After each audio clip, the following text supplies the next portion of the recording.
اعوذ باللہ من الشیطان الرجیم بسم اللہ الرحمن الرحیم السلام علیکم۔ نمرود کی سرکشی کا واقعہ۔ اللہ تعالیٰ نے عزرائیل علیہ السلام فرشتہ موت سے کہا کہ تم نے اب تک جتنے لوگوں کی روحیں قبض کی ہیں تم کو ان سب میں کس پر زیادہ رحم آیا؟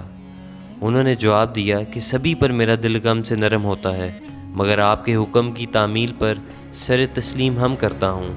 اللہ تعالیٰ نے ارشاد فرمایا کہ سب سے زیادہ کس پر دل رقیق اور غمگین ہوا؟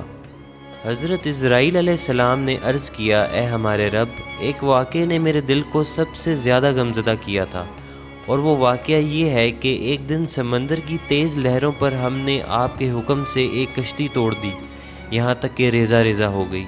پھر آپ نے فرمایا کہ سب کی جان قبض کر لے سوائے ایک عورت اور اس بچے کے۔ اس گروہ کے سب لوگ ہلاک ہو گئے سوائے اس عورت اور اس کے بچے کے، کہ دونوں ایک تختے پر رہ گئے۔ تختے کو وہ موجیں چلاتی تھیں، جب کنارے پر اس تختے کو ہوا نے ڈالا تو دونوں کی خلاصی سے میرا دل خوش ہوا۔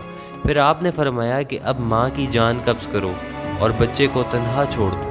آپ کے حکم سے جب میں نے ماں کی جان قبض کی اور بچے کو تنہا چھوڑا اور بچہ ماں سے جدا ہو گیا، اس وقت آپ خود جانتے ہیں کہ کس قدر مجھے غم ہوا اور ہمارے دل پر کیا گزری، مگر ہم آپ کے حکم کی تعمیل پر مجبور تھے۔ آپ کے قضاء اور فیصلے سے کون سرتابی اور روکشی کا پتہ رکھتا ہے؟ اے رب، میں نے ماں کی روح قبض کرتے ہوئے اپنے دل میں عظیم صدمہ برداشت کیا، اور اس بچے کی یاد اور اس کی بے کسی اب تک میرے تصور و خیال سے نہیں گئی۔ اللہ تعالیٰ نے فرمایا کہ اب تم اس بچے کا ماجرا سنو کہ میں نے کس طرح اس کی پرورش کی۔ اس بچے کے لیے میں نے موجوں کو حکم دیا کہ اس کو ایک جنگل میں ڈال دو، اور ایسے جنگل میں جہاں سوسن، ریحان اور خوشبودار پھول ہوں اور میوہ دار درخت ہوں، اور اس میں آب شیریں کے چشمے ہوں۔ میں نے اس بچے کو بے شمار نعمتوں سے پالا۔ لاکھوں سریلی آوازوں والے پرندوں نے جنگل کو اپنی آوازوں سے مسحور کر رکھا تھا۔ اس باغ میں 100 آوازیں ڈال رکھی تھیں، اور میں نے بزرگ نسرین سے اس کا بستر بنایا تھا تاکہ مصیبتوں اور آفات سے وہ بچہ مامون رہے۔ میں نے خورشید کو حکم دیا کہ اس کی طرف شعاعیں تیز نہ کرو اور اپنی رفتار میں اس کا خیال رکھ۔ ہوا کو حکم دیا کہ اس پر آہستہ چل۔ بادل کو حکم دیا کہ اس پر بارش مت برسا۔ بجلی کو حکم دیا کہ اس پر تیزی سے مت گرج۔ حسم خزاں کو حکم دیا کہ اس چمن سے بہار ختم نہ کر۔ ایک چیتے نے نیا بچہ جنا تھا، میں نے اس کو حکم دیا کہ اس بچے کو دودھ پلائے، یہاں تک کہ وہ بچہ موٹا شیر کی طرح جوان ہو گیا۔ جب دودھ چھڑانے کا وقت آیا تو میں نے جنات کو حکم دیا کہ اس کو بولنا اور حکومت کرنا سکھاؤ۔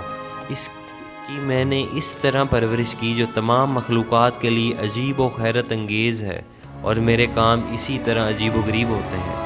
دیکھو، میں نے حضرت ایوب علیہ السلام کے بدن میں کیڑوں کی پرورش کرائی اور ان کو کیڑوں پر باپ جیسی شفقت عطا کی، یہاں تک کہ اگر کوئی کیڑا جسم سے نکل کر دور جاتا تو انہیں ایسا محسوس ہوتا کہ میری اولاد مجھ سے جدا ہو گئی۔ غرض اس بچے پر میں نے سینکڑوں عنایات اور سینکڑوں کرم نوازیاں کیں تاکہ وہ میرا لطف و کرم اسباب کے بغیر دیکھ لے، مگر اے عزرائیل، اس بچے نے میرا شکر کیا ادا کیا ہے؟ یہی بچہ نمرود ہو گیا اور میرے خلیل ابراہیم علیہ السلام کو جلانے والا نکلا۔ اس کا ارادہ یہی تھا، مگر اللہ تعالیٰ نے اپنے خلیل پر نمرود کی آگ کو گلزار امن بنا دیا۔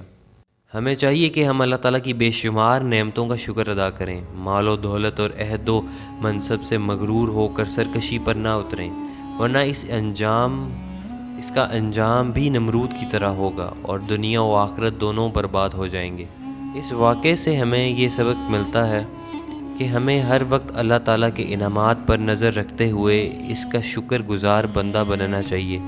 کہیں ایسا نہ ہو کہ اس کی نعمتوں کی وجہ سے مغرور ہو کر سرکشی پر اتر آئیں، اور پھر ہمارا حشر ویسا ہی عبرتناک ہو جس طرح کہ ہم سے پہلے گزرے ہوئے سرکش لوگوں کا ہوا تھا۔